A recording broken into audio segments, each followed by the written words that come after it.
Ils ont presque tous voté dans le même sens.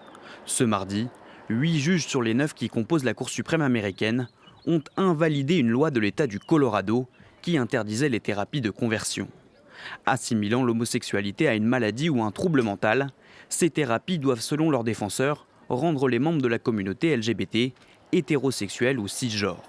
Parmi eux, la psychologue Kayleigh Childs, qui a porté l'affaire devant la Cour suprême. Invoquant sa foi chrétienne, elle affirme qu'une interdiction viole le premier amendement de la Constitution américaine, garantissant la liberté d'expression. Une position partagée par la majorité des juges.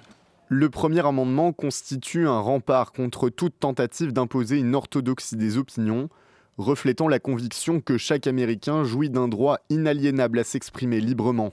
Interdite dans plus de 20 États américains et dans la majorité de l'Europe, l'inefficacité et la dangerosité de ces thérapies ont été démontrées.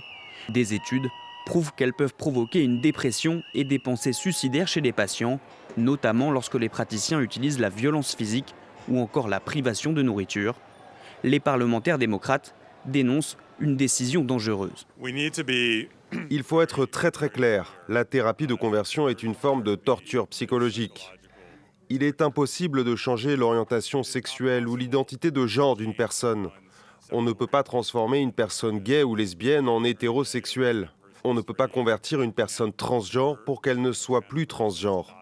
Nous sommes qui nous sommes. Les juridictions américaines interdisant ces thérapies devront désormais reconsidérer leur position au vu de cette décision. L'ONU a appelé à une interdiction mondiale des thérapies de conversion, les qualifiant de violation de l'intégrité physique.